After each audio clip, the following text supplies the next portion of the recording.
Ya me conocen de curso. El primer teórico de bioquímica, voy a terminar el último teórico de bioquímica acá con ustedes, de este curso de Levy.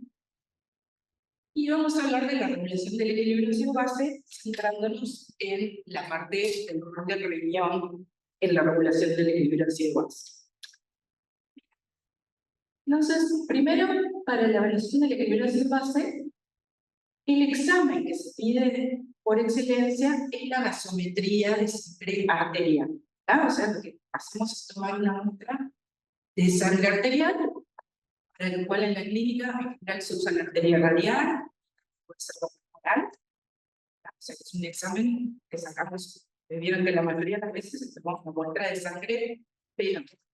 En este caso, si bien te puedo hacer la gasometría de sangre venosa, te prefiero hacer la gasometría de sangre arterial para tener un valor más adecuado de cómo están los gases y el equilibrio ácido-base a nivel sistémico. Están todos, cómo es la sangre que va hacia todos los tejidos.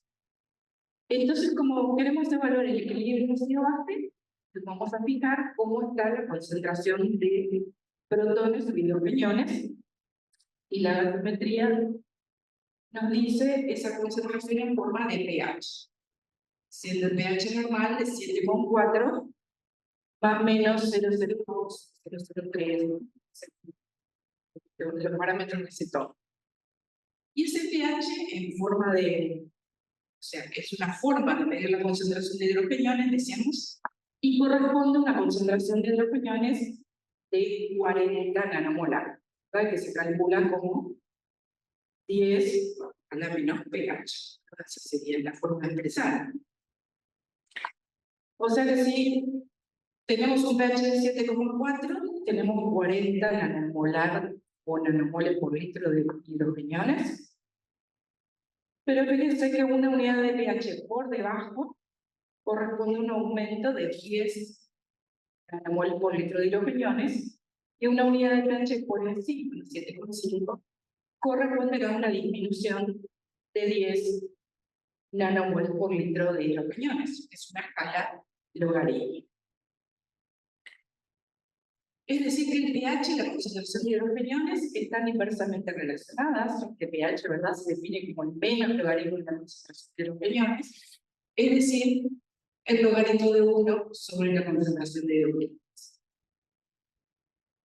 Y entonces decimos que una solución, en este caso la sangre, será más ácida si aumenta la concentración de hidrogeniones, es decir, si el pH está descendido, bajo de 7,38, y una solución, en este caso el sangre, será más alcalina si la concentración de hidrogeniones o protones disminuye, es decir, el pH aumenta por encima de 7,42, 5,42. Y lo normal, entonces decíamos, es este valor. Y lo compatible con la vida es entre 7,8 como pH máximo y 6,8 como pH mínimo. Fíjense que si bien es una unidad de pH, estamos hablando de un gran rango de concentración de hidrogeniones entre 16 y 170 nanomolar de hidrogeniones. Y esto recordamos, ¿por qué es tan importante regular esa concentración de hidrogeniones a nivel intracelular y extracelular? Bueno, porque recuerden que la concentración de hidrogeniones influye sobre la conformación de las proteínas. Entonces, los cambios en el pH van a afectar la conformación proteica, la estructura de las proteínas, y van a afectar la función de las proteínas, o sea, proteínas estructurales, proteínas globulares, proteínas que son enzimas. Entonces, si nosotros cambiamos la concentración de protones, vamos a alterar, por ejemplo, la velocidad de la ruta metabólica. Y eso va a impactar, entonces, en un cambio total de metabolismo que puede afectar el compromiso celular. Entonces, dentro de las amenazas del pH que se producen en el medio interno, estamos más afectados por la presencia de ácidos. ¿Por qué? Porque el metabolismo intermediario genera ácidos.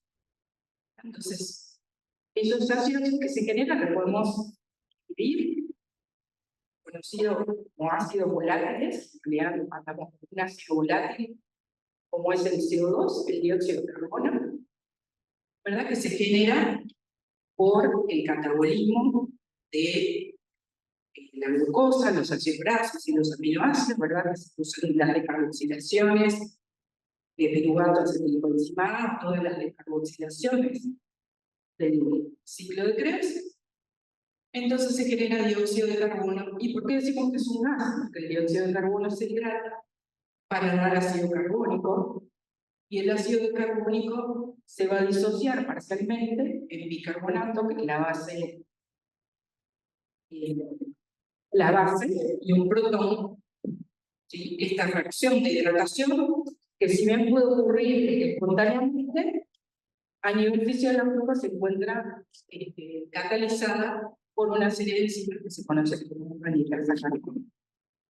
Es decir, que por cada CO2 que se produce, se va a generar en el medio interno un protón. Por eso hablamos de que es un ácido, y es volátil porque el CO2 a nivel molecular va a ocurrir esta reacción hacia acá, pero a nivel alveolar va a ocurrir la reacción hacia el otro lado. Bien. Pero además de ese ácido volátil, tenemos a contraposición los llamados ácidos fijos, o sea, que no se van a polarizar, son el nombre de fijos. Y ahí tenemos ácidos que corresponden, que provienen del metabolismo de aminoácidos, de ácido sulfúrico, esos aminoácidos que contienen azufre, los fosfatos, ¿ah? Y luego ácidos orgánicos, como el ácido láctico, el metabolismo de la glucosa, hacia de piruvato a lactato, el ácido láctico, ¿verdad? Cuando el lactato, cuando sale de la cita, sale acompañado de un protón, entonces va a generar un aumento de la concentración de protones a nivel intracelular y extracelular. Y luego los cuerpos cetónicos, recuerdan que provienen del catabolismo, sobre todo de las grasas, de algunos aminoácidos también son cetogénicos. ¿Sí? Cuando tenemos un exceso de acetilcoenzima, y eso va a dar lugar a la formación de cuerpos cetónicos. Bien, entonces se calcula que diariamente se generan entre 15 y 20 moles de CO2 por día y de 50 a 100 milimolar de ácidos fijos. Entonces, por suerte, la primera defensa que tenemos frente a ese agregado de ácidos en el organismo es la presencia de los bases motivantes. Como dice ahí la definición, que se ve del Zoom.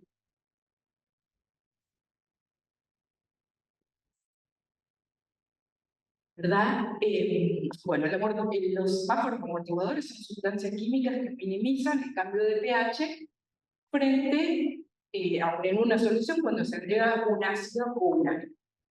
Y está formado por un ácido débil y su base conjugada. Bien, entonces si representamos un ácido débil cualquiera, H se va a disociar parcialmente. Ahora cuando ponemos la flechita para los dos lados, es que estamos hablando de un ácido débil, que se va a disociar en la base conjugada y un hidrógeno liquidado.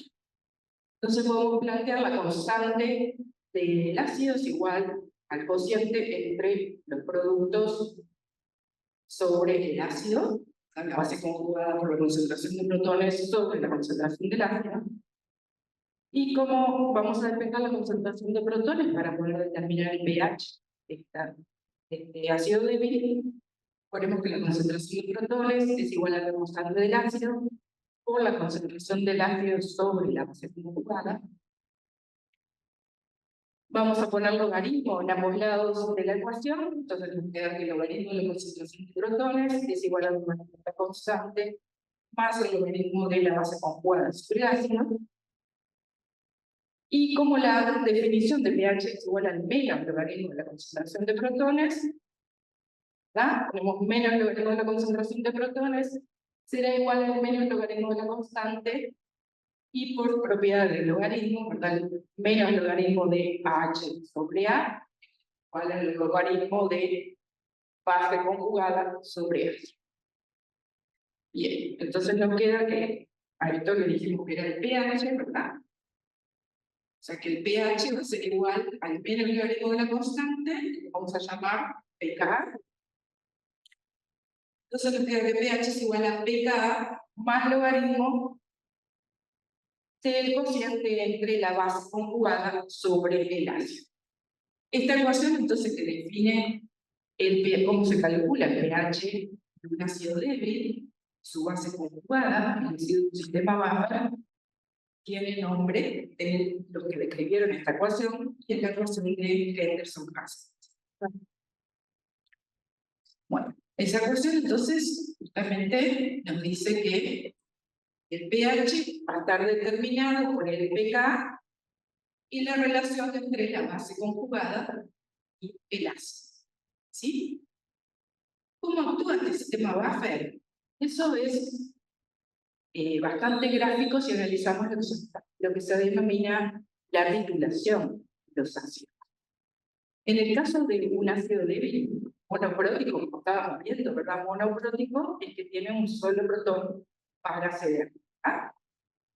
Entonces, si nosotros realizamos una curva de titulación, que si recuerdan, aquí poníamos el ácido que queremos titular, en la ureta vamos a poner un álcali o un ácido fuerte, en este caso un álcali fuerte, y esto es su pHímetro, entonces vamos a medir el pH inicial, vamos a ir dejando caer cantidades conocidas de ese álcali fuerte, y vamos a ir midiendo el pH medida que caen tantos mililitros de álcali fuerte.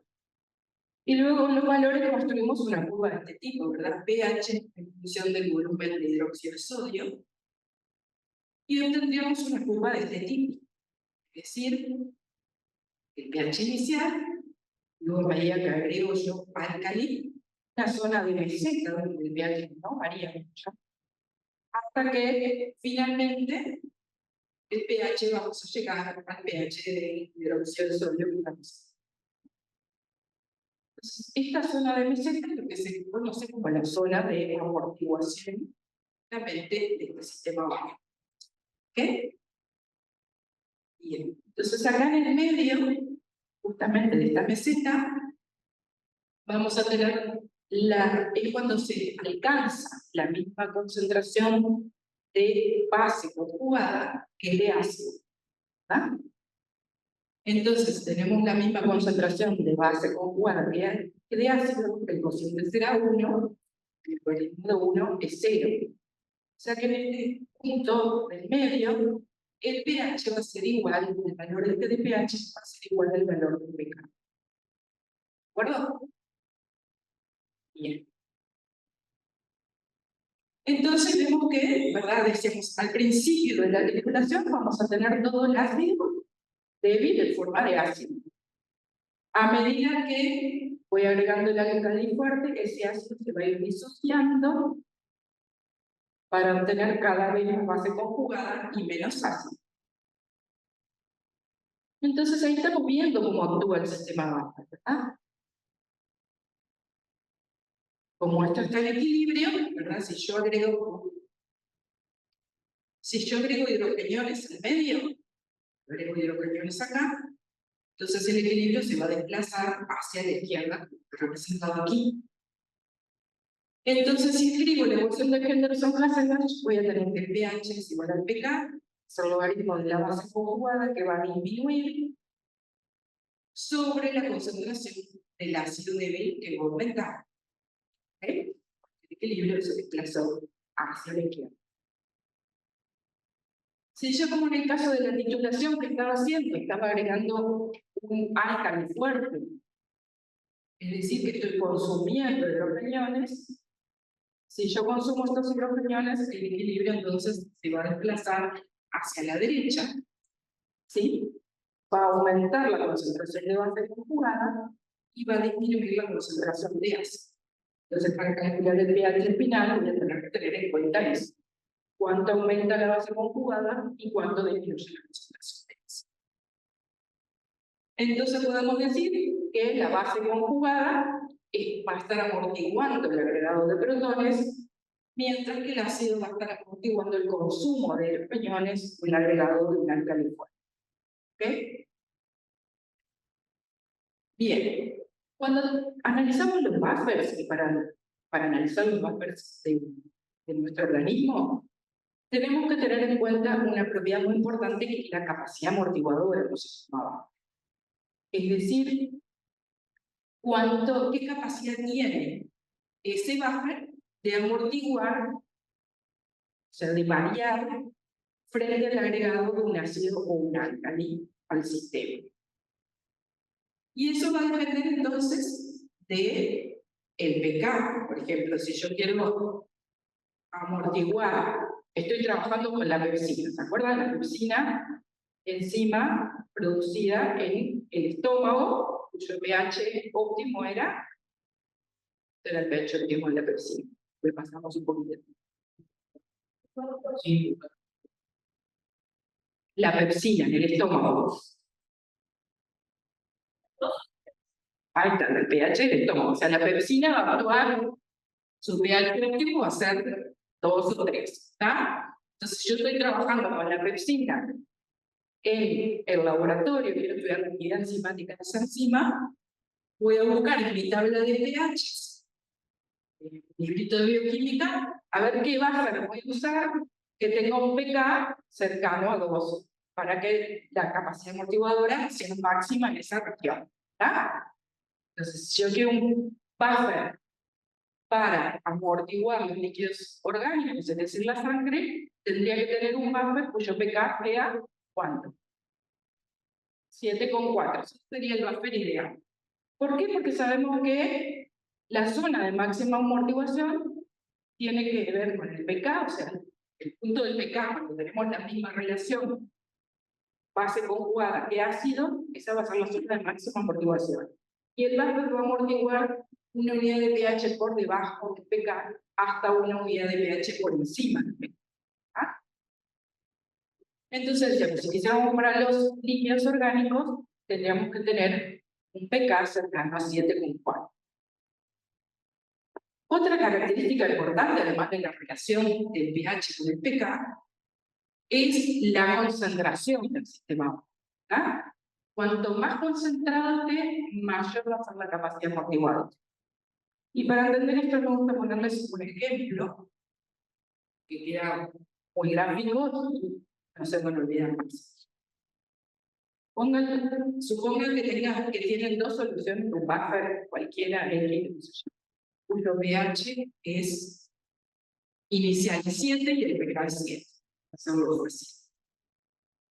Uno de esos buffers está a concentración 100 milimolar y el otro está 10 veces diluido, o sea, 10 milimolar. Es el mismo buffer que lo tengo a 100 milimolar o a 10 milimolar. Y a ese buffer le agrego un litro de ácido clorhídrico 2 milimolar. El ácido clorhídrico es un ácido fuerte, entonces en solución se puede disociar totalmente. Es decir, si tengo 2 milimolar de ácido clorhídrico, voy a tener 2 milimolar de protones por 2 milimolar de cloruro. ¿Ok? Entonces, al principio, ¿verdad?, de la solución, mi buffer, planteo la ecuación de Henderson y Hasselbalch, y me queda entonces que el pH es igual al pK, más el logaritmo de la base conjugada sobre el ácido. Al inicio, entonces, el pH es igual al pK. En el caso de mi solución A, que tengo buffer 100 milimolar, cuando me dicen que la concentración del buffer es 100 milimolar, es decir que voy a tener la suma de la base conjugada y del ácido, va a ser 100 milimolar. Y como tengo, en este caso, cuando el pH es igual al pK, sé que tengo la misma cantidad de los dos, entonces me queda un logaritmo de 50 milimolar sobre 50 milimolar. ¿De acuerdo? ¿Se entendió? Todos. Bien. En el caso del buffer B, la concentración es 10 milimolar, otra vez estoy en pH igual al pK, con la mitad como base y la mitad como ácido. 5 y 5. Ahora bien, le voy a agregar 2 milimolar de ácido clorhídrico. Decíamos, cuando agrego un ácido fuerte, ese ácido fuerte va a reaccionar con la base conjugada, va a disminuir la concentración de base conjugada y va a aumentar la concentración de ácido. ¿Cuánto disminuye la concentración de base conjugada? Bueno, el que agregué ese ácido. Va a quedar 50 menos 2 sobre 50 más 2. O sea, nos va a quedar acá 48 sobre 52, hasta el logaritmo de ese cociente, y van a ver que el pH final le da 6,96. ¿Ok? Para la otra solución, ¿verdad? Que el pH es igual a 7 más el logaritmo, y el razonamiento es el mismo. Va a disminuir la base conjugada y va a aumentar el ácido. 5 menos 2, 5 más 2. Y acá hacemos la cuenta, entonces me queda 3 más sobre 7, sobre el cociente, el logaritmo, y le queda el pH final de 6,63. O sea que el mismo buffer, el hecho que esté 10 veces más diluido, hace que el pH cambie bastante. Si bien todavía sigue siendo, teniendo capacidad amortiguadora, aquí el pH de ácido clorhídrico, en este caso el pH casi no varía, ¿verdad? Pasamos de 7 a 6,96 y acá pasamos de 7 a 6,63. ¿Verdad? O sea, con este ejemplo se van a acordar siempre que la concentración entonces del buffer también es importante para determinar la capacidad amortiguadora. ¿Ok? Bien, entonces con esto que vimos, repasando un poco química y bioquímica, diríamos que ¿no? Sé cómo moverlo para que vean el título, pero bueno. Decíamos que ahí decía el buffer ideal de los líquidos orgánicos, entonces tiene que tener un pH cercano a 7,4 y estar altamente concentrado.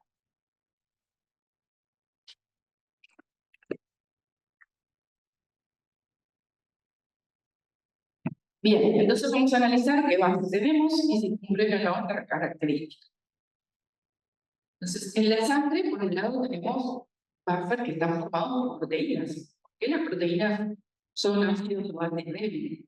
Bueno, recuerden que todos los aminoácidos tienen un grupo amino y un grupo carboxilo terminal que actúan como ácidos débiles.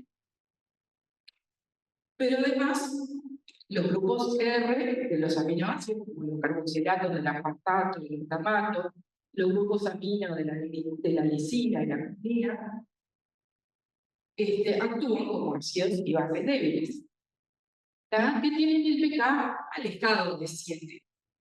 Sin embargo, hay un aminoácido como la histidina que tiene un grupo imidazol cuyo pK está cercano a 7. Entonces, aquellas proteínas más ricas en histidina van a tener mayor capacidad amortiguadora. Y es de aquí que en la sangre tenemos una proteína que es la hemoglobina, que es muy rica en histidina. Entonces, la hemoglobina tiene una capacidad amortiguadora en la sangre muy importante, porque está muy concentrada, ¿sí? Y rica en histidina. Entonces, las proteínas, la hemoglobina y las otras proteínas plasmáticas, se calcula que otorgan un 35% de la capacidad amortiguadora total de la sangre. ¿Okay? Luego tenemos los fosfatos en la sangre, en el plasma. El ácido fosfórico en realidad es un ácido triprotónico. El ácido fosfórico es H3PO4, o sea que va a tener 3 protones para acceder. O sea que si tituláramos el ácido fosfórico tendríamos una curva de titulación con 3 mesetas, cada una correspondiente al pK de disociación de cada uno de los. La disociación del segundo protón, porque cuando tenemos el H2PO4 que se disocia a HPO4 que es 2 menos más un protón, tiene un pK de 6,8. ¿Se acuerdan que dijimos que en la zona de mayor amortiguación estaba una unidad de pH por debajo del pK y una unidad de pH por encima del pK? O sea que a 7,4 este buffer podría ser un buen buffer, ¿verdad? Sin embargo, la concentración de fosfato en el plasma es muy bajita, es alrededor de 1 milimolar. Y por eso la capacidad amortiguadora que tienen los fosfatos en la sangre es muy baja y otorga solamente el 1% de la capacidad amortiguadora. Y luego tenemos el bicarbonato, sistema formado por el bicarbonato CO2, que como ven, decimos que otorga el 64% de la capacidad amortiguadora de la sangre. Y este buffer formado por el bicarbonato CO2 proviene, ¿verdad?, de la hidratación del CO2 a dar el ácido carbónico, que se va a disociar parcialmente en bicarbonato e hidrogeniones. Y este buffer tiene un pK' se llama, de 6,1. Entonces, como ven, está un poquito alejado de la zona que idealmente queremos amortiguar. Entonces, ¿por qué este sistema bicarbonato CO2 ejerce esa alta capacidad amortiguadora? Por un lado, el pK está un poco alejado, pero la concentración, ¿cuánto es la concentración de bicarbonato en el plasma? Alta, como cuál, 20 algo, 24 milimolar, ¿verdad? O sea que la concentración es bastante alta, ¿verdad? Y por otro lado, cada uno de los componentes de este sistema buffer los podemos regular en forma independiente, ¿verdad? Con lo cual este sistema buffer es lo que se denomina un sistema viable. Lo vamos a ver con más detalle. Bueno, entonces acá tenemos una tablita que nos habla de los buffers del human body, del cuerpo humano. Entonces, por ejemplo, ven, la hemoglobina, la forma ácida de la hemoglobina, la podemos representar como H de hemoglobina, la base conjugada sería hemoglobina menos, y obviamente la principal acción amortiguadora va a ser de la sangre. Las proteínas en general, si bien nosotros hablamos de las proteínas plasmáticas, las proteínas van a ser el principal buffer a nivel intracelular. Entonces, también vamos a tener las proteínas protonadas o deprotonadas, que sería la base conjugada. El buffer fosfato, ya dijimos cuáles son las formas ácidas, las formas básicas, y que a nivel intracelular la capacidad amortiguadora es muy baja, pero también son mejores, es un mejor buffer a nivel intracelular porque está más concentrado que a nivel intercelular. El fosfato también vamos a ver que a nivel de los túbulos renales se concentra, con lo cual también a nivel renal constituye un buen buffer en la orina. Y luego tenemos el buffer formado por el bicarbonato de CO2, la forma ácida, va a ser el ácido carbónico o el CO2, la forma de base conjugada, el bicarbonato y el buffer a nivel extracelular. Bueno, entonces digamos que vamos a ver con más detalle este sistema buffer formado por el bicarbonato y el ácido carbónico. Si planteamos la ecuación de Henderson-Laclase, entonces diríamos que el pK, que el pH igual al pK, va a ser logaritmo del bicarbonato sobre el ácido carbónico. Pero como el ácido carbónico proviene de la hidratación del CO2, y sabemos por la ley de Henry que la concentración de un gas disuelto depende de la presión parcial de ese gas, por un coeficiente que dependerá de la solubilidad del gas, para el caso del CO2 es 0,03. Entonces planteamos que el pH es igual al pK', que considera la hidratación del CO2. El pH es igual al pK' más logaritmo de bicarbonato sobre 0,03 por PCO2. Bien, entonces, este pKa es igual a 6,1. La concentración de bicarbonato dijimos que era 24 milimolar. La PCO2 normal es alrededor de 40 milímetros de mercurio. Entonces, si multiplico 40 por 0,03, me da 1,2. O sea que a pH 7,4 yo tengo 24 milimolar de bicarbonato y 1,2 de CO2. O sea, tengo mucho más base conjugada que ácido. ¿Está? Cuanto más base conjugada que ácido tengo, bueno, si tenemos 24 y 1,2, es lo mismo que decir que tengo una relación de 20 a 1. O sea que para que el pH sea igual a 7,4, la relación bicarbonato CO2 va a ser de 20 a 1. Y eso se lo van a grabar en la cabeza y se lo van a olvidar más. ¿Ok? ¿Y por qué este buffer es tan importante? Decíamos, bueno, porque está muy concentrado y porque es un sistema abierto. O sea, la concentración de bicarbonato pasa regulada por el riñón y la presión, como ustedes saben, es regulada por la ventilación alveolar. Por eso decimos que es un sistema abierto, ya que la concentración de ambos componentes está regulada por los aparatos y sistemas. ¿Ok? Bueno, entonces acá tenemos el pH, entonces va a depender a nivel de los líquidos orgánicos. Si yo quiero evaluar cómo están los sistemas buffer, ¿sí? Voy a evaluar justamente cómo está la relación bicarbonato-CO2. Si hay un cambio en el pH, todos los sistemas buffer van a cambiar en proporción a la relación buffer conjugada sobre A. Entonces, yo analizando un sistema buffer, voy a poder interpretar cómo van a estar todos los sistemas buffer.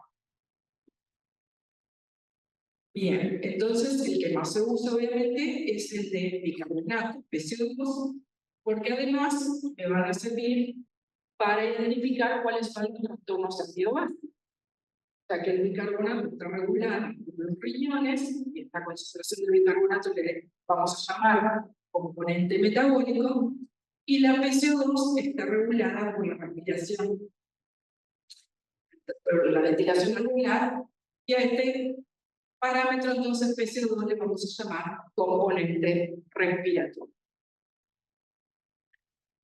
Bueno, entonces, para entender el sistema abierto, es muy fácil también estudiar el ejemplo de un cambio en la concentración, cómo va a afectar un cambio en la concentración de protones en la concentración de CO2. Recuerdan, ¿verdad?, de cardiorrespiratorio, que a nivel de los vasoreceptores aórticos se censa la concentración de oxígeno y a nivel del bulbo raquídeo la concentración de oxígeno y de CO2. Cuando va a haber un cambio en la concentración de CO2, va a aumentar o disminuir la frecuencia respiratoria. Entonces, si tenemos un aumento en la producción de hidrogeniones en el metabolismo, ¿verdad?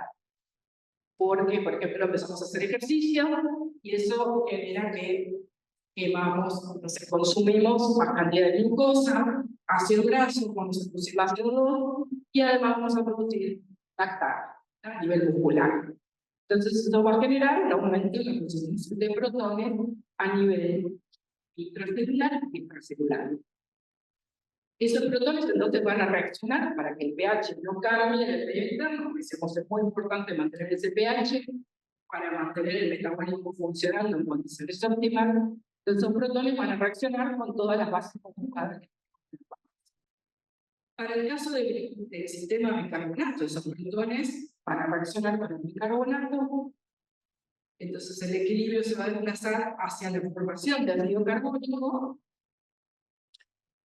¿sí?, que se va a deshidratar en agua y CO2. Ese CO2, como es un sistema abierto, va a ser expirado, ¿verdad? O sea que si aumenta la concentración de protones, en definitiva se va a estimular el centro respiratorio vulvar y va a aumentar el intercambio gaseoso, va a aumentar la cantidad de CO2 expirado. Eso va a permitir que, si bien al principio la disminución del bicarbonato, el aumento del CO2, como el CO2 va a disminuir, la relación bicarbonato-CO2 se va a mantener en 20 y el pH se va a mantener en 7,4. Entonces, esto lo vamos a usar este tipo de esquemas para ver que entonces el equilibrio ácido-base, vamos a analizar siempre que va a ver en el cual tenemos el equilibrio se mantiene a expensas de una relación entre bicarbonato y CO2 de 20 a 1. ¿Ok? Bien. Sí.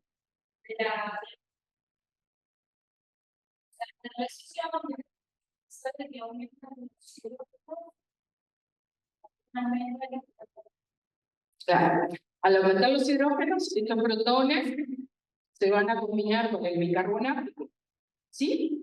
Es decir, que al inicio de esta reacción el bicarbonato va a disminuir. ¿Ok? Porque están siendo consumidos por los protones. ¿Ok? Pero va a aumentar el CO2. Va a aumentar el CO2, o sea, disminuye el bicarbonato y aumenta el CO2. Pero como este CO2 va a ser expirado, se va a expirar, ¿está? La concentración del CO2 va a disminuir, en vez de ser 40, va a disminuir. Entonces la relación entre bicarbonato y CO2 se va a mantener a 20 a 1. Aunque agua disminuye. ¿Está? Lo van a entender. Ahora seguimos con la clase. Cualquier duda, lo volvemos a ver. Con los ejemplos que siguen, lo van a entender.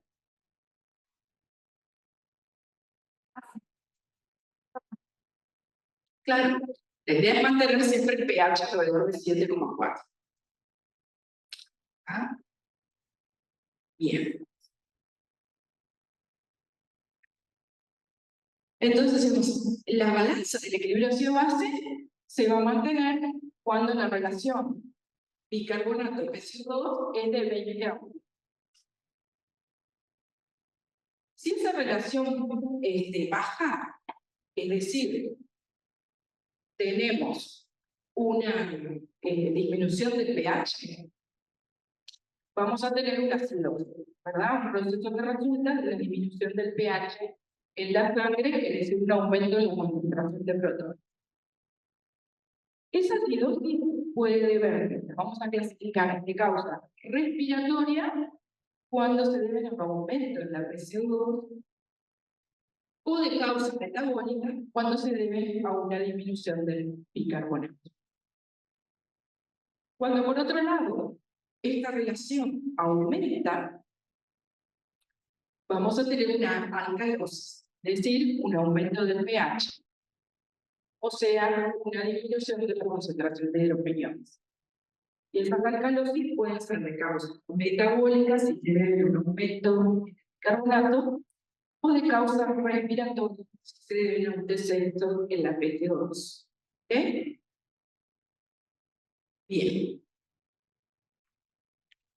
Entonces, volvemos a la evaluación del equilibrio ácido-base, porque siempre se hace, lo preferible es hacer una gasometría arterial. Este examen, decimos, no es un examen de rutina, obviamente, estamos pinchando una arteria, se pide siempre en un contexto clínico de un paciente que sospechamos que tiene un desequilibrio ácido-base. Es muy frecuente este examen en los pacientes que están en cuidados críticos, ¿verdad? CI.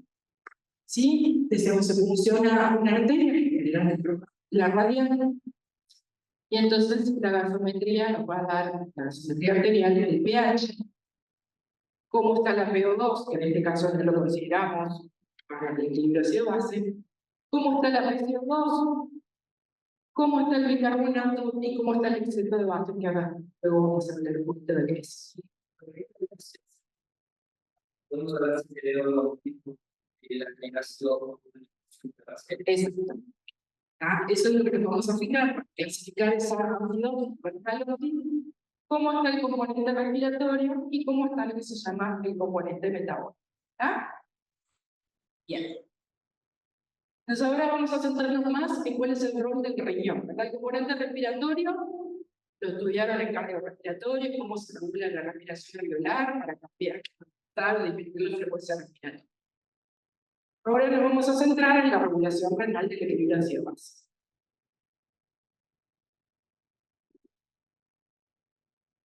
Obviamente, como ya dijimos, los riñones se van a encargar de regular la concentración de bicarbonato plasmático. Entonces, eso lo hacen a través de reabsorber todo el bicarbonato que se filtra y a través de la generación de bicarbonato nuevo. ¿Qué se tiene que generar bicarbonato nuevo? ¿Por qué se gastó el bicarbonato? ¿Por qué se gasta el bicarbonato?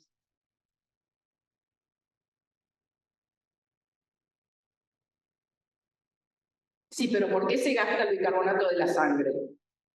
¿Qué dijimos al principio de la clase? Porque el metabolismo genera ácidos, ¿está? Entonces, esos ácidos fijos, que dijimos que eran alrededor de 50 a 100 milimoles por día, van a estar consumiendo bicarbonato, para dar CO2, se va a aspirar. Entonces, el riñón necesita generar bicarbonato nuevo que se utilizó para amortiguar el agregado de ácidos fijos. ¿Sí?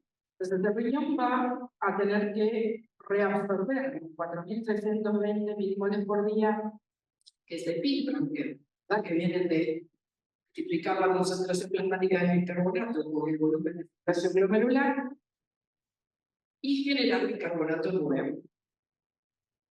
Bien, el mecanismo por el cual ocurren estas dos cosas es a través de la secreción de protones hacia la luz. ¿Ah? Esos protones se generan dentro de las células tubulares a partir de la hidratación del CO2 para dar ácido carbónico que va a generar un protón y un bicarbonato. Es decir, que por cada bicarbonato se va a producir un bicarbonato dentro de la célula que se va a pasar hacia el lado capilar. ¿Okay? Y como ven acá, está representada otra vez nuestra amiga la anhidrasa carbónica. Bien. Resaltando por cada protón un bicarbonato. Bien, entonces vamos a empezar a ver los mecanismos por los cuales se recupera el bicarbonato filtrado, es decir, la reabsorción del bicarbonato. Entonces acá representamos el túbulo proximal, ya que es donde se reabsorbe la mayor parte del bicarbonato que se filtra, el 80% del bicarbonato filtrado se reabsorbe en el túbulo proximal. Ese bicarbonato va a reaccionar con hidrogeniones que están siendo secretados para dar ácido carbónico que por acción de la hidrasa carbónica se deshidrata en agua y CO2. O sea, tenemos una hidrasa carbónica aquí, la luz de los túbulos, y tenemos también la hidrasa carbónica en el interior.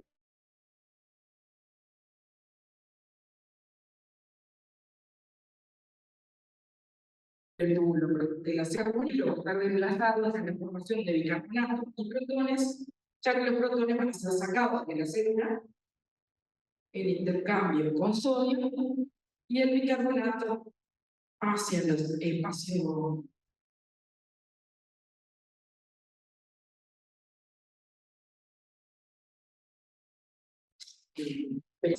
proximal. Ustedes ahora veo fisiología.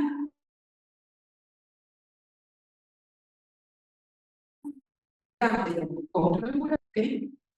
Entonces, acá ven que por cada bicarbonato filtrado se va a generar un bicarbonato que va a pasar hacia los capilares. ¿Okay?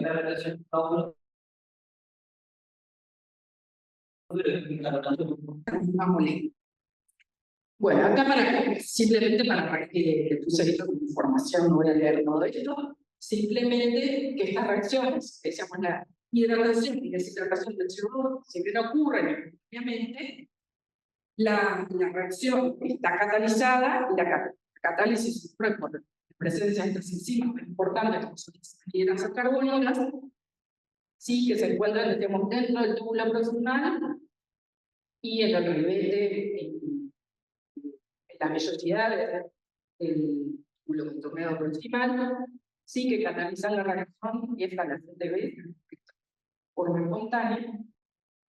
Entonces la reacción final en realidad es CO2 más agua, dar protones más bicarbonatos, ¿verdad? Y bueno, hay distintas formas dentro de la célula que el ribete y es distinto también a lo que se encuentra en el eritrocito, ¿recuerdan? También habrán visto la hidrata carbónica allí.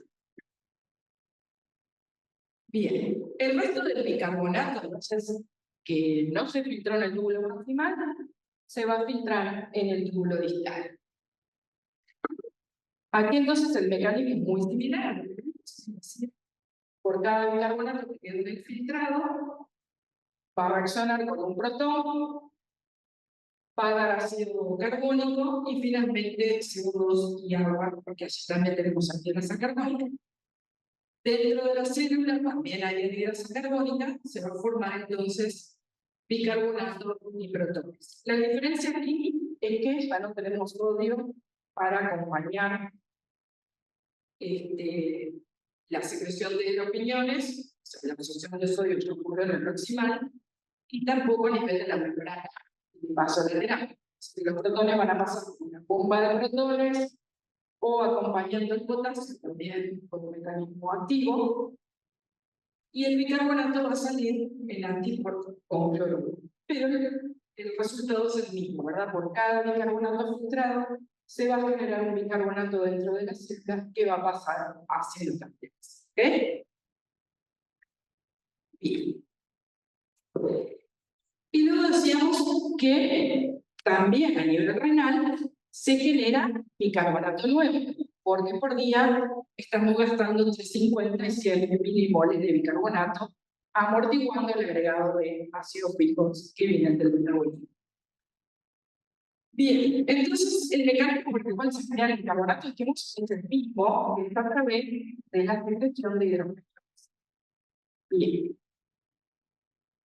Y estos hidrogeniones provienen de la hidratación del CO2 del interior tubular. Esto ocurre también en las células del túbulo proximal. Ahora bien, estos protones van a tener que ser amortiguados por ácidos débiles en la orina. ¿Está? ¿Ustedes saben cuánto puede ser, cuál es el pH de la orina? ¿Tienen idea? Ni idea. Bueno, el pH de la orina puede ser variable, que tiene más variación que el pH celular. Pero lo mínimo que puede llegar la orina es hasta 4,5 o 4. O sea, más diferencia de pH que pueden soportar las células. El gradiente de pH que pueden soportar las células del ducto distal es ¿verdad? Como 7 a nivel del interior celular y 4 a nivel de la luz. O sea que la mayor parte de los protones no van a ir como protones libres, sino que van a estar unidos a ácidos libres. ¿Y quiénes son estos ácidos libres? Por un lado tenemos el fosfato. Hablamos ya del fosfato en el plasma a nivel intracelular, y yo le dije en los riñones, el rol del fosfato es más importante que en el plasma, porque el fosfato se concentra. En el plasma la concentración es de alrededor de 1 milimolar, mientras que a nivel renal, como se absorbe más agua que el fosfato, la concentración de fosfato es alrededor de 50 milimolar. Entonces, el HPO4 va a reaccionar con los protones que son secretados en la orina, entonces vamos a obtener la mayor parte del fosfato va a estar como H2PO4. El H2PO4 se mide en la orina y se reporta como acidez titulable. Es decir, se titula la orina, se mide el pH inicial y se titula con un álcali hasta llegar a 7,4. Entonces, eso que se titula es mayoritariamente el fosfato y por eso se denomina cantidad titulable a la cantidad de fosfato que se encuentra en la orina, amortiguando los protones que son secretados.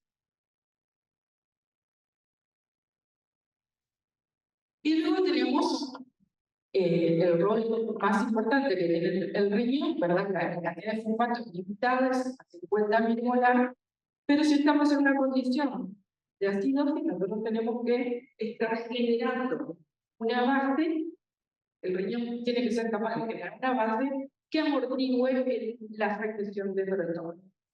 Y ahí tenemos el rol del amonio. Bien, entonces el amonio, ¿verdad? El amoníaco es el NH3.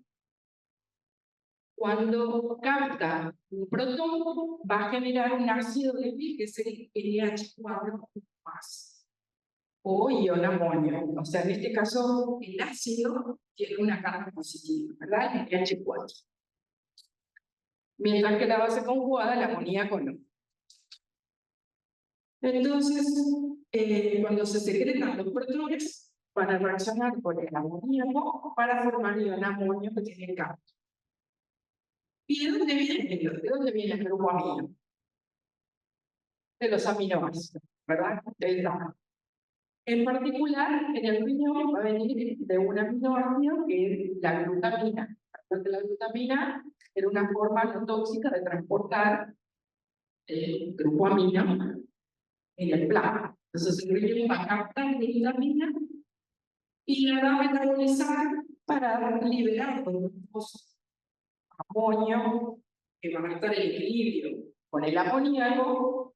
El amoníaco entonces atraviesa la membrana y en la luz va a reaccionar con un protón y el ion amonio va a quedar atrapado allí en la luz. Esa glutamina, entonces, las células del túbulo proximal, siempre estamos hablando del túbulo proximal, las células del túbulo proximal entonces van a captar la glutamina, por acción de la glutaminasa la transforman en glutamato, es una amonio, y por acción de la glutamato hidrogenasa en alfa-cetoglutarato y otro amonio. Luego, durante el metabolismo del alfa-cetoglutarato, se va a generar bicarbonato. Es decir, que el metabolismo de la glutamina genera un buffer urinario y genera bicarbonato que va a pasar al medio interno. ¿Ok? Bien. Entonces, para repasar, ¿verdad? Que la glutamina tiene ese rol tan importante en el transporte del grupo amino. ¿Qué hace la glutamina? Lleva el grupo amino y en el hígado, ¿qué se forma con ese grupo amino? ¿Qué tiene el hígado? Urea, ¿está? El grupo amino que transporta la glutamina en el hígado para la urea, ¿verdad? Que vamos a aspirar luego por la orina. En el riñón, la glutamina va a dar amonio, que se va a eliminar por la orina y va a formar un buffer urinario.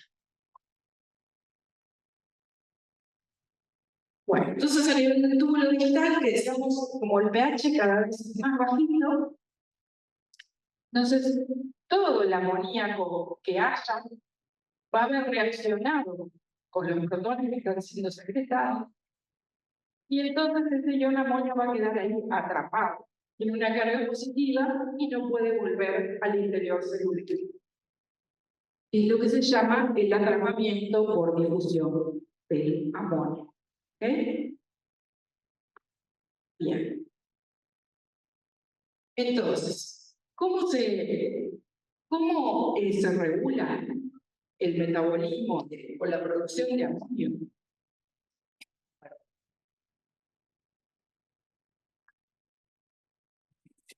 Entonces ya a fines del siglo pasado, desde el 90 hacia adelante, se fueron describiendo los mecanismos moleculares por los cuales el riñón responde una acidosis, ¿verdad?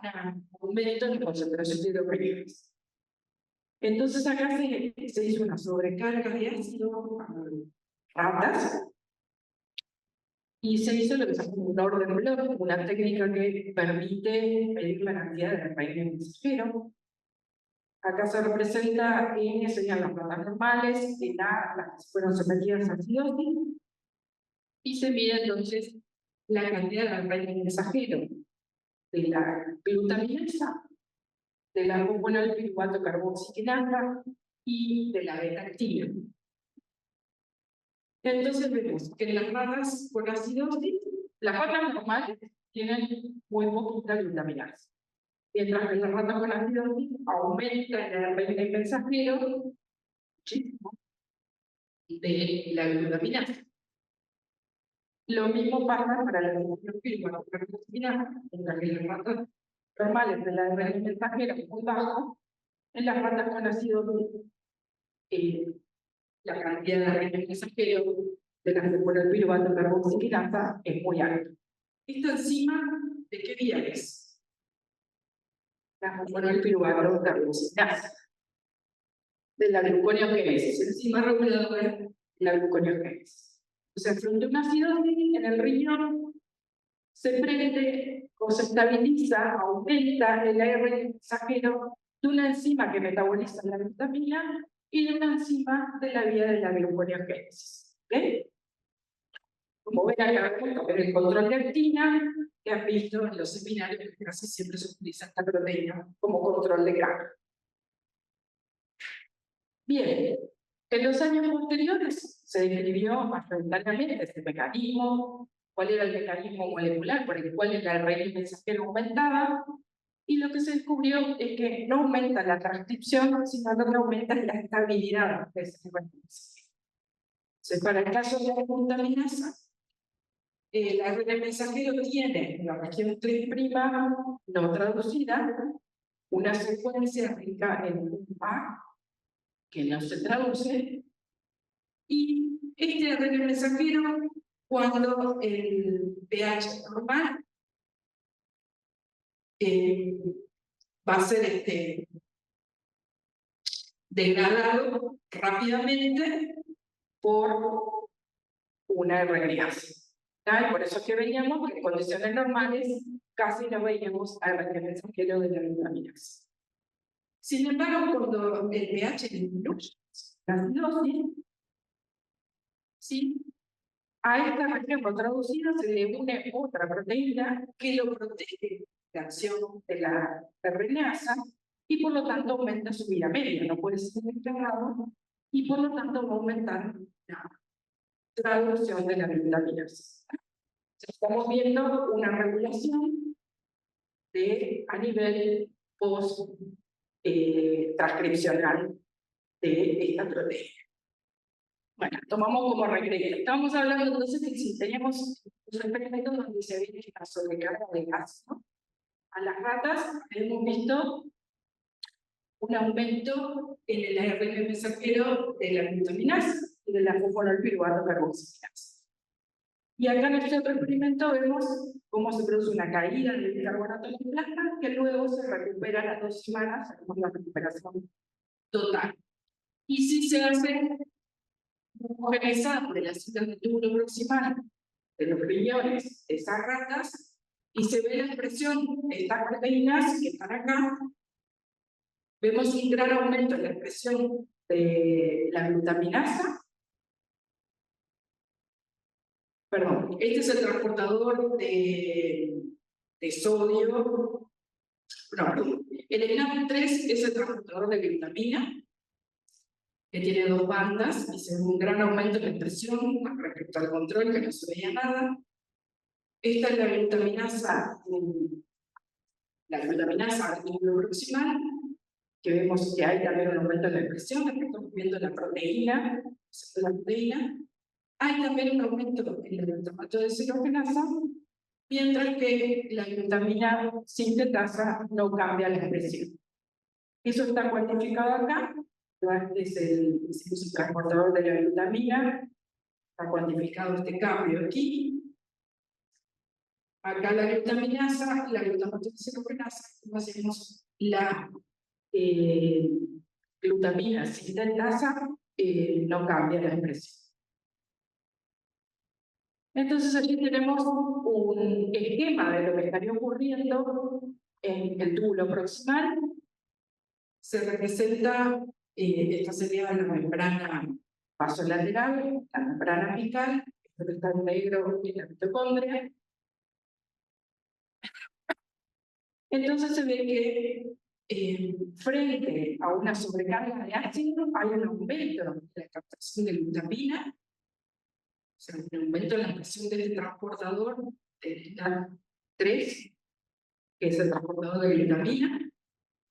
Se ve que entonces la diferencia arteriovenosa de la cantidad de glutamina que llega a los riñones aumenta, puede aumentar mucho, es decir, que el riñón está captando glutamina. Esa glutamina entonces va a entrar a la mitocondria y allí, por acción entonces de la glutaminasa y de la glutamato descerogenasa, va a generar dos amonios o dos NH3. Los protones entonces que están en el amonio o el NH3 solito, el amonio y sus protones pasan por el transportador NH3, el intercambio con sodio, y entonces allí esos protones van a ser amortiguados por la masa conjugada. Puede ser el fosfato o el propio amoníaco que se va a transformar en amonio. Entonces, durante el metabolismo de la glutamina se producen dos amonios y se van a producir dos moléculas de bicarbonato, ya que ese alfa-cetoglutarato va a entrar en la ruta de la gluconeogénesis y entonces va a producir bicarbonato aquí y otro bicarbonato más adelante. Cuando actúa la fosforal-piruvato carboxigenasa, ese enzima de la gluconeogénesis, cuyo representa que era un punto que también se estabilizaba en el caso de una citosis. ¿Ah?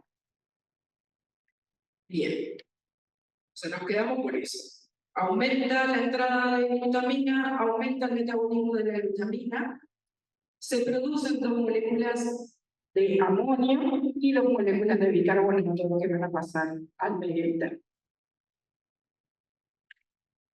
Bien, entonces yo le decía, el parásido va a ser formado por el amonio, el amonio es el ácido nítrico que se va a disociar a amoníaco más un protón.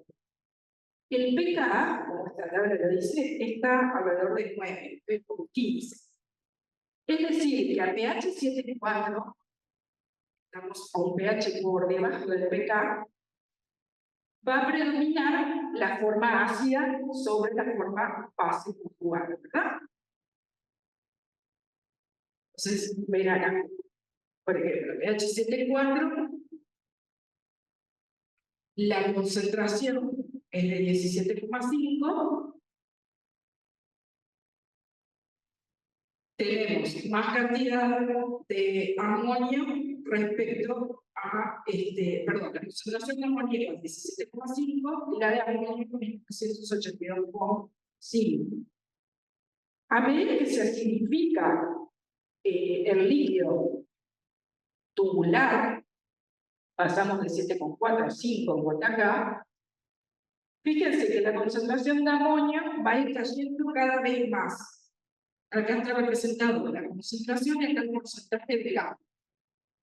Se considera 0% pH 7,4 y a medida que baja de 17,5 a 0,071 va desapareciendo todo el amoníaco y se va transformando todo el amonio. Es decir, como el pH tubular, la luz tubular se va acidificando cada vez más, al final ese parásido base va a aparecer en la orina, todo como ion amonio. Queda vago, bien.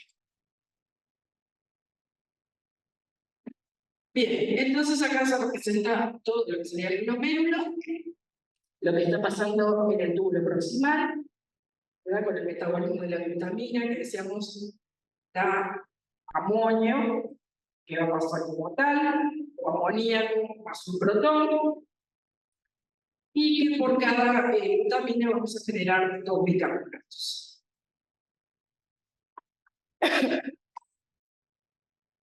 Ese amonio entonces circula por la luz tubular y a nivel de la nefrona distal, parte de ese amonio va a pasar en el intersticio, ¿verdad? Medular, y finalmente se va a secretar a nivel del túbulo distal, del colector, y entonces en el colector se va a encontrar finalmente todo como ion amonio dentro del túbulo colector, ya que el pH cada vez es más ácido y ese amonio no puede.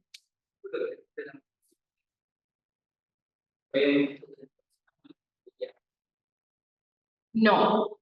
Una vez que pasa acá, porque esto es un mecanismo, esta es la parte menos conocida del día de hoy. Antes se pensaba que ocurría eso, es que el que pasaba la membrana plasmática era el amoníaco, y una vez en la luz el amonio quedaba atrapado, ¿verdad?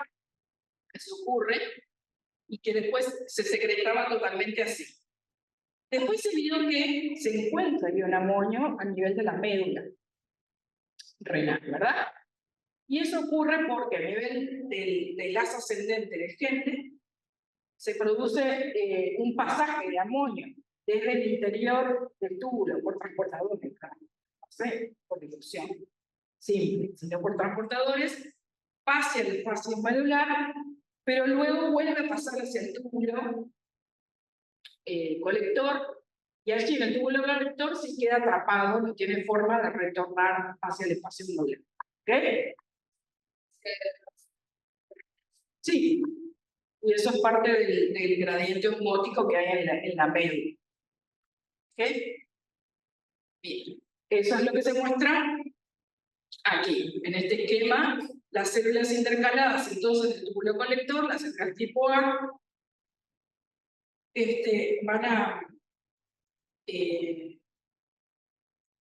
van entonces a retener todo el amonio dentro del túbulo colector. O sea, parte del amoníaco puede atravesar las membranas y se va a retener en el colector, porque el pH, digamos, es cada vez más bajo, entonces no va a existir prácticamente amoníaco, todo va a reaccionar con los protones que hayan ahí. Y este amonio ahora sí queda atrapado por difusión, porque con la carga no puede volver a pasar al interior tubular. Y acá vemos un esquema que se muestra otra célula intercalada, que es la célula B.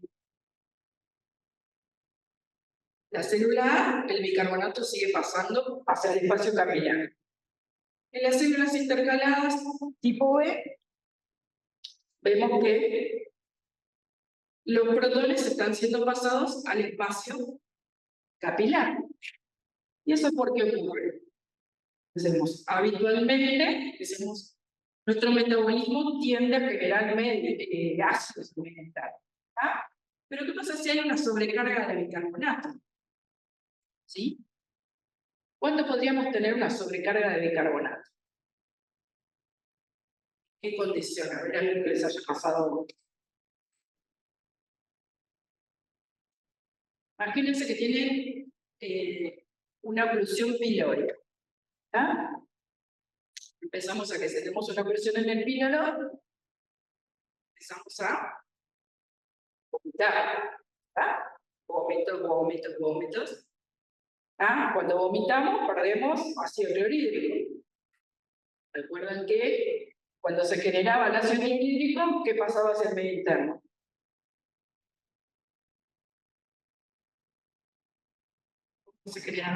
¿Qué se producía en el medio interno? Eso pasa en la luz. El ácido clorhídrico en la luz, y lo vamos a ir perdiendo por los vómitos. Y bicarbonato, por cada protón que se produce para formar el ácido clorhídrico, se genera bicarbonato al medio interno. Entonces, como estamos todo el tiempo perdiendo ácido clorhídrico que no se recupera cuando vomitamos, se está generando mucho bicarbonato al medio interno. Entonces, estos pacientes que tienen la oclusión pilórica van a tener una alcalosis metabólica. Van a tener mucho bicarbonato. Entonces, si empieza a aparecer mucho bicarbonato a nivel del túbulo proximal, va a llegar mucho bicarbonato al túbulo distal. Entonces, habitualmente no hay bicarbonato en la orina cuando el pH es normal, pero si tenemos una alcalosis metabólica, un exceso de bicarbonato, va a empezar a aparecer bicarbonato en la orina. Y acá se muestra que la acidez titular disminuye, la concentración, a medida que aumenta el bicarbonato, va a disminuir también la concentración de amonio y va a aumentar la concentración de bicarbonato en la orina. ¿Por qué? Porque tenemos en el túbulo colectado las células intercaladas tipo B o beta son capaces de secretar bicarbonato y generar protones hacia el medio interno cuando tenemos un exceso de bicarbonato. O sea que en condiciones normales esto no ocurre, pero tenemos células capaces de modificar esa concentración de bicarbonato cuando hay un exceso. ¿Ok? Bien. ¿Qué factores entonces regulan la secreción de hidrogeniones? Bueno, van a ser obviamente los cambios en el equilibrio ácido-base sistémico, que eso va a determinar un cambio en el pH intracelular del túbulo proximal. Si hay un aumento en la concentración de hidrogeniones a nivel extracelular, por un aumento en la PCO2 o disminución de bicarbonato, va a haber un aumento en la concentración de protones, es decir, un descenso del pH intracelular, que va a ser sensado en la célula del túbulo proximal, y entonces se van a prender los mecanismos por los cuales aumenta la secreción de hidrogeniones y genera más bicarbonato. Bien, estos cambios entonces que se producen cambiando la expresión de determinadas proteínas dependen también en parte de algunas hormonas y mensajeros que responden al descenso del pH, la endotelina 1, el cortisol, la angiotensina 2 y la paratonina. Bueno, y luego tenemos factores secundarios. Por ejemplo, los factores que afectan la reabsorción del sodio, recuerdan que el túbulo proximal, la secreción de protones estaba asociada a la reabsorción del sodio. Entonces, cambios que tienen que ver con la concentración de sodio pueden afectar la secreción de hidrogeniones sin que haya un desequilibrio ácido-base de fondo. ¿Okay? Y luego los cambios en la concentración plasmática de potasio. Si la hipocaliemia, la disminución de la concentración plasmática de potasio, va a aumentar la secreción de protones y la hipercaliemia va a disminuir la secreción de protones. Fíjense que si tienen un descenso en la concentración de potasio del plasma, una hipocaliemia, el potasio va a salir dentro de la célula para mantener la electroneutralidad, los protones van a entrar. Entonces, si bien no hay una alteración del equilibrio ácido-base, en las células se va a producir una acidificación intracelular y eso va a llevar a un aumento en la secreción de protones, sin que haya un desequilibrio ácido-base. ¿Ok? Santiago, es muy largo. Entonces, recordemos de nuevo entonces que para que tengamos un equilibrio ácido-base, vamos a tener la relación 20:1 es nuestro principal buffer del plan. Vimos entonces cómo se regula la concentración de bicarbonato. Decíamos que entonces el componente metabólico de la azúcar está dado por el bicarbonato y otro componente que es el exceso de base. El exceso de base es un dato que nos da el gasómetro, que en realidad es una forma de medir cómo están las bases amortiguadoras totales. Es decir, las bases amortiguadoras totales van a estar dadas por el bicarbonato, más las proteínas, más otras bases que pueden haber. A eso, en la sangre le tenemos que sumar una concentración de hemoglobina, ¿no? Que era un factor muy importante. Entonces, eso tiene un valor. No importa que lo recuerden, porque el laboratorio lo que hace es comparar cómo están las bases totales del paciente con ese valor de referencia. ¿Ok? Si las bases totales de mi muestra están iguales que el valor de referencia, voy a decir que tengo un exceso de base de 0. No tengo ni más bases ni menos. Si las bases de mi muestra están menores que el valor de referencia, voy a decir que tengo un exceso de base negativo. Y si son mayores que mi valor de referencia, tengo un exceso de base positivo. Entonces, sí, decíamos, los trastornos de equilibrio ácido-base pueden ser acidosis o alcalino. En el caso de acidosis metabólica, voy a tener un descenso de bicarbonato. Fíjense, bueno, si el bicarbonato tiene que ser de 20, el disminuye en 10, voy a tener una acidosis metabólica. La relación dejó de ser 20 a 1. ¿Cómo puedo compensarla? ¿Cómo puedo compensar una acidosis metabólica? Disminuyendo la PCO2, ¿verdad? Y aumentando el bicarbonato. Entonces, si bien esto pasó de 10 pasó a 15, como pude disminuir la PCO2, vuelvo a tener el pH de 3,4. ¿Okay? La relación vuelve a ser de 20 años. En el caso de que tuviera una alcalosis metabólica, por ejemplo, que estábamos viendo del síndrome metabólico, ¿verdad? Paciente que está vomitando, pierde ácido clorhídrico, esté generando bicarbonato hacia el medio interno. Entonces, paso de tener 20 a 40, en este ejemplo, se me despatarra este equilibrio. Entonces, ¿cómo compenso esta alcalosis metabólica? ¿Qué respuesta tiene que tener la respiración? Aumentar la PCO2, ¿ya? Una hipoventilación. ¿Ah? Y eso es lo que se veía acá, aumento de la PCO2. ¿Y cómo va a responder el riñón? O sea, ¿quiénes van a estar secretando el carbonato? Las células intercaladas B van a empezar a secretar el carbonato. Vemos acá que se restablece ese equilibrio, aumentando la secreción de bicarbonato y reteniendo CO2. ¿Ah? Sí, si funciona todo bien, sí. Además, fíjense, obviamente, que la respuesta respiratoria, tengan en cuenta que nunca puede ser completa. El respiratorio va a estar regulado PCO2, pero tampoco C. Nosotros no podemos hipoventilar y crear una hipoxemia. Vamos a poder hipoventilar hasta que la PCO2, que la PO2 sea suficiente para generar una buena oxigenación. Bien, y en la acidosis respiratoria, entonces, el mecanismo inicial es un aumento en la PCO2.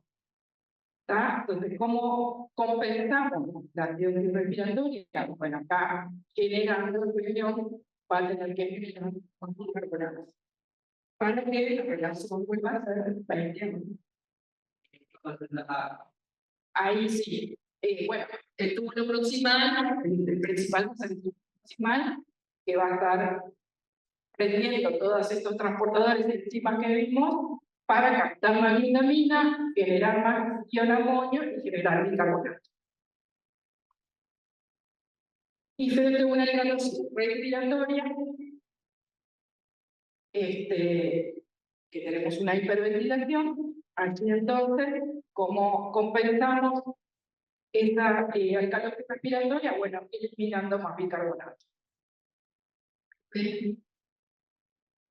Bien. Entonces, frente ahí arriba, decía, para analizar la gasometría arterial, lo primero que vamos a ver, está tapado ahí, lo tienen en la presentación ustedes, no sé cómo hacer para bajar. La barrita esta me tiene podrido.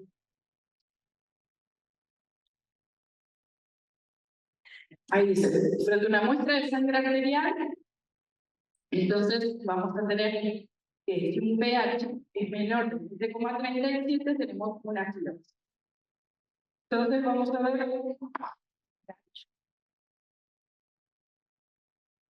si esa acidosis es metabólica o respiratoria. Entonces, si el bicarbonato es menor de 22 miligramos por litro y el exceso de bases es menor de -2, tenemos una acidosis metabólica.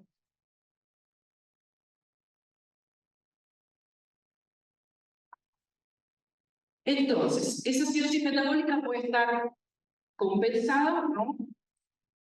Vamos a ver si hay mecanismos compensatorios. Si tengo una acidosis metabólica, el que tiene que responder es el pulmón disminuyendo la PCO2, ¿verdad? Entonces, si la PCO2 es menor de 36 milímetros de mercurio, entonces digo que hay compensación respiratoria. ¿Verdad? Y hay formas de calcular si la compensación respiratoria es adecuada o no. O sea, si el pulmón, si el aparato respiratorio está normal, podría compensar de esta manera, ¿verdad? Por cada 1,2 milímetros de mercurio. Tiene que disminuir 1,2 milímetros de mercurio la PCO2 por cada mil equivalente por litro de bicarbonato que disminuye. ¿Está? Yo que quiero que ahora en la tercera es hasta acá. Para que reconozcan cuando hay una cirugía metabólica y que reconozcan si hay mecanismos de compensación.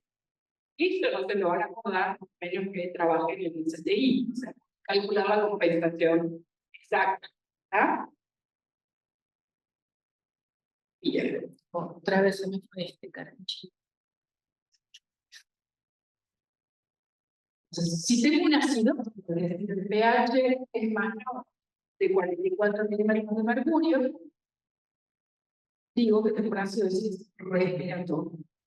Entonces ahí voy a ver cómo está el componente metabólico, a ver si hay compensación o no. Si el bicarbonato es mayor de 26 miliequivalentes por litro, digo que hay compensación renal. Y también allí hay formas de calcular la compensación correcta que tiene que hacer el riñón. Y por cada 10 milímetros de mercurio de nuestra bromeda, el riñón tendría que aportar 3,5 miliequivalentes de bicarbonato para compensar el.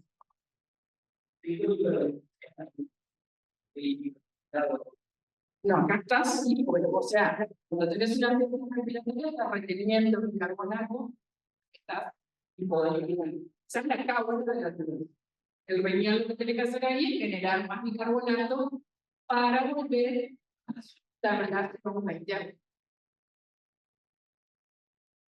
Si tengo entonces un pH mayor de 7,43, que es la alcalosis, que también puede ser metabólica o respiratoria.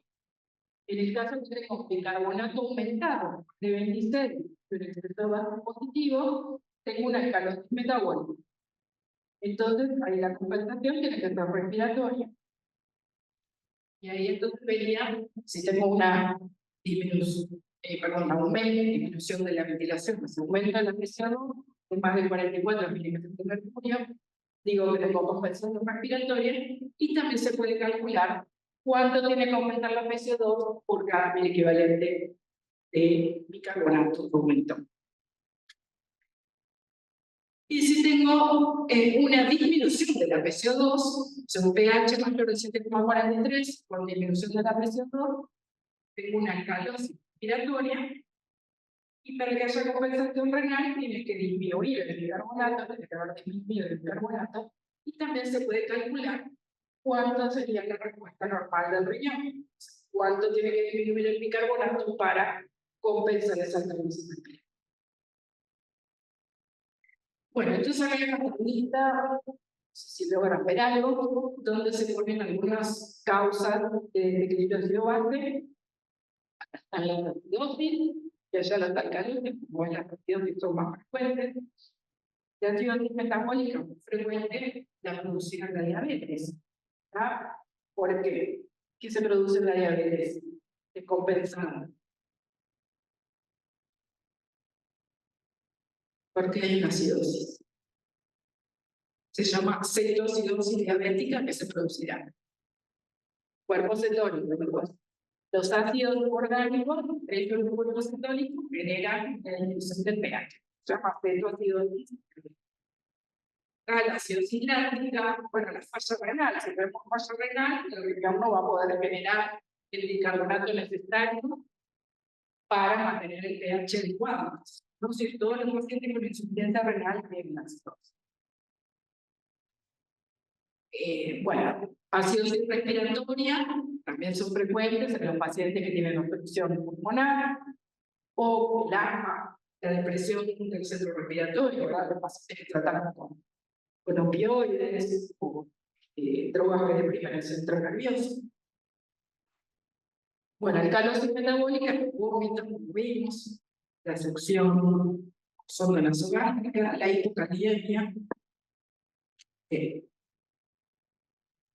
Bueno, ya vamos a ver un par de ejemplos de gasometrías para que entiendan por esto cómo se realiza. Sacamos un ejemplo, es una mujer de 40 años, es traída a la emergencia del Pasteur en estado de coma.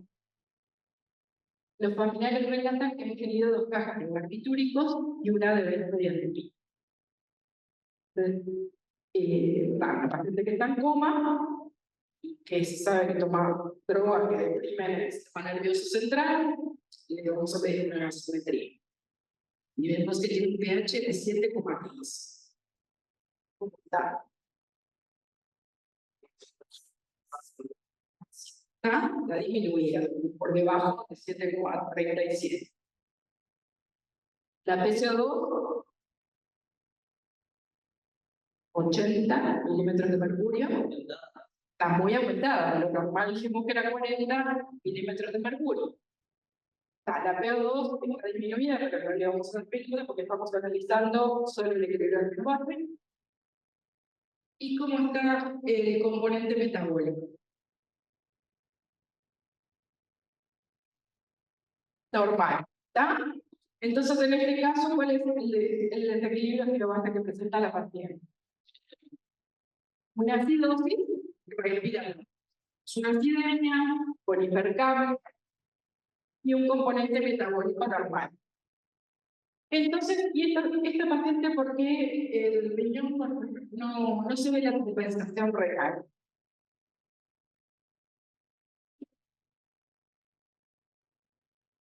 ¿La historia dice algo? ¿Por qué una falla renal? No. Bueno, esa es la causa de la acidosis. Esta es la causa de la acidosis respiratoria. Porque ingirió droga que deprime el centro respiratorio. Bien, pero ¿por qué el riñón no está compensando?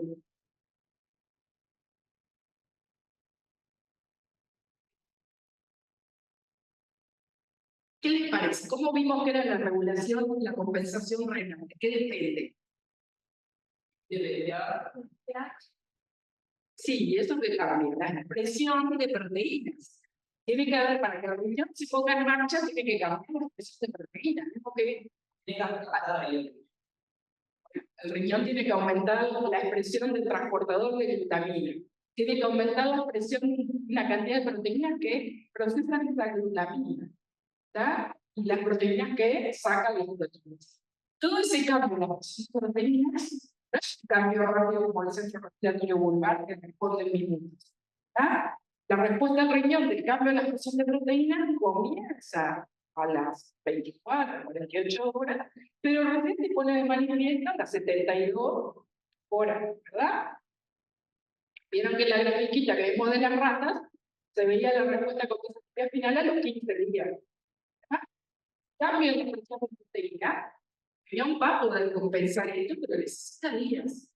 ¿Okay? Mientras que la respuesta respiratoria es inmediata, porque depende del centro respiratorio vulvar. Entonces tenemos una acidosis respiratoria no compensada porque es un cuadro agudo, una acidosis respiratoria aguda. ¿Ok? Bien. Bueno, entonces, si nosotros viéramos en este tipo de gráficas, que parecen complicadas, pero en realidad son muy lindas, porque acá tenemos graficado todo. La concentración de bicarbonato en el plasma, en función del pH arterial, acá arriba está la PCO2. Entonces, fíjense, lo normal sería acá. pH 7,4, que tiene una concentración en el plasma de 24 milimolar de bicarbonato, y 40, acá corta la PCO2 de 40. Si no me equivoco, está la concentración de hidrógeno. ¿Ah? Entonces, esta paciente tenía una PCO2 de 80, ¿no? Y una concentración plasmática de bicarbonato de 24 o 26. Sí, por acá. Entonces, ven que todos acá están marcados acidosis respiratoria aguda. Todos los pacientes con acidosis respiratoria aguda usan por bicarbonato normal. No le dimos tiempo al riñón, usan con PCO2 aumentada, que están todas de acá, 40 para arriba, ¿ok? Y todos tienen bicarbonato normal, porque el riñón no se prendió todavía para poder generar bicarbonato humano. Esto hay que esperar más que la... Exacto. Mira, vamos a ver esta última. Acá tenemos un paciente de 70 años, portador de un EPOC, enfermedad pulmonar obstructiva cardíaca. Y este paciente viene a un control de realizar una gasometría de control. Y acá vemos que tiene un pH de 7,39, o sea, normal. ¿Ah? pH normal. Una PCO2 de 49 mililitros de mercurio, o sea, aumentada. O sea, este paciente tiene una hipercapnia. Entonces, ¿cómo puede ser que un paciente que tiene una hipercapnia tiene un pH normal? Si no, está aumentado el bicarbonato. O sea, la relación entre bicarbonatos tiene que ser de 20 a 1. Entonces veo que el bicarbonato, en lugar de ser 24, es 29 y tengo un exceso de base positiva. Entonces, este paciente tiene una alteración del equilibrio global, ¿sí o no? Bueno, yo le digo que sí, pero está compensado. O sea, este paciente tiene una acción respiratoria compensada. Es un paciente que tiene un EPOC, que retiene CO2 de siempre, sin embargo, su pH está mal. ¿Por qué? Porque aumentó el bicarbonato y el exceso de bases. ¿Ok? Entonces pasamos a esto, ¿verdad? Teníamos de un aumento en la PCO2 a un aumento en el bicarbonato y compensamos la acción respiratoria. Ya está. Exactamente. Exactamente. Estamos, es un paciente que tiene EPOC, que tiene una producción obstructiva crónica de larga data. Entonces el riñón se fue adaptando a generar más bicarbonato. Si ese paciente lo viéramos así como está de poco, tiene una neumonía, infección respiratoria aguda, seguramente genere, retenga más CO2 y ahí, en ese caso, el pH le disminuye, ¿tá? Hasta que el riñón de nuevo empieza a generar más bicarbonato que sea necesario. Entonces, si volvemos a este tipo de gráficas, hay un momento que la acción respiratoria aguda cursan con bicarbonato también. Que las actividades respiratorias todas cursan con bicarbonato aumentado. Le dimos tiempo al riñón de generar más bicarbonato.